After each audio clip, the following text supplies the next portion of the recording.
ಇಂದು ಪುನೀತ್ ರಾಜ್ಕುಮಾರ್ ನಮ್ಮನ್ನ ಅಗಲಿ 4 ವರ್ಷ. 4ನೇ ವರ್ಷದ ಪುಣ್ಯಸ್ಮರಣೆಯ ಹಿನ್ನೆಲೆಯಲ್ಲಿ ಅಪ್ಪು ಸಮಾಧಿಗೆ ದೊಡ್ಡಮನೆ ಕುಟುಂಬದವರು ಪೂಜೆಯನ್ನ ಸಲ್ಲಿಸಿದ್ದಾರೆ. ಅಶ್ವಿನಿ ಪುನೀತ್ ರಾಜ್ಕುಮಾರ್ ಸೇರಿದ ಹಾಗೆ ಹಲವರು ಪೂಜೆಯನ್ನ ಸಲ್ಲಿಸಿದರು. ದೃಶ್ಯದಲ್ಲಿ ನೋಡ್ತಾ ಇದ್ದೀವಿ. ಜೊತೆಗೆ ಅಪ್ಪುಗೆ ಇಷ್ಟವಾದಂತಹ ಅಡುಗೆ ಹಾಗೂ ಬೇಕರಿ ತಿನಿಸನ್ನ ಇಟ್ಟು ನಮಿಸಿದ್ದಾರೆ. ದೊಡ್ಡಮನೆಯ ರಾಜ್ಕುಮಾರನ ನೆನಪಿನಲ್ಲಿ ಇಡೀ ಕರುನಾಡೆ ಇದೆ. ಇವತ್ತು 4ನೇ ವರ್ಷದ ಪುಣ್ಯಸ್ಮರಣೆಯ ನಿಮಿತ್ತ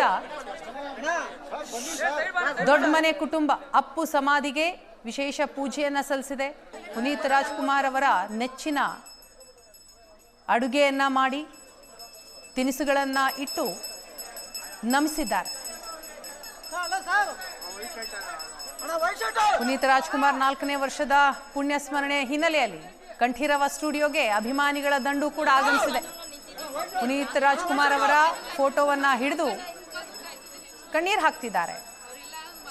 ಪುಣ್ಯಸ್ಮರಣೆಯ ಹಿನ್ನೆಲೆಯಲ್ಲಿ ಹಲವು ಕಾರ್ಯಕ್ರಮಗಳನ್ನು ಕೂಡ ಹಮ್ಮಿಕೊಳ್ಳಲಾಗಿದೆ. ಒಂದು ಕಡೆ ಅನ್ನದಾನ, ರಕ್ತದಾನ, ನೇತ್ರದಾನ ಶಿಬಿರ ಆಯೋಜನೆ ಮಾಡಿದ್ದಾರೆ ಅಭಿಮಾನಿಗಳು.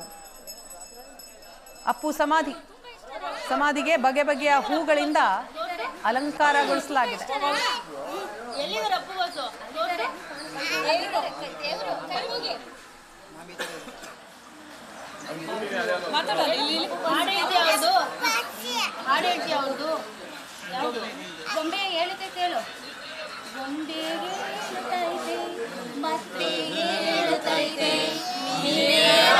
ತುಂಬಾ ಇಷ್ಟ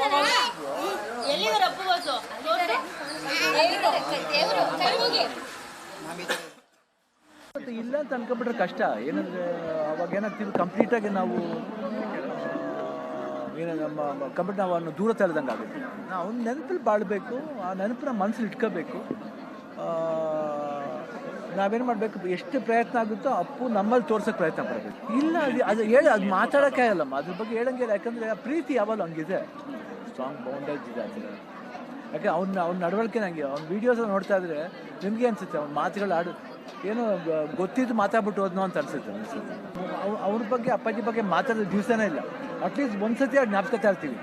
ಈ 4 ವರ್ಷದಲ್ಲ ಅವ್ರು ಇರ್ಬೇಕಾದ್ರೂ ಹಂಗೇನೆ. ಇವಾಗ ನಾವು ಇಲ್ಲ ಅಂತ ಅನ್ಕೊಳ್ಳಲ್ಲ. ಸೊ ಅದಕ್ಕೆ ನನಗೆ ಇಲ್ಲ ಅಂತ ಅನ್ಕೊಳ್ಳಲ್ಲ. ಅವ್ನು ನಿಧಾನ ಅನಿಸ್ತಾನೆ ಮಾತಾಡ್ತಿರ್ತೀವಿ ಅಷ್ಟೇ.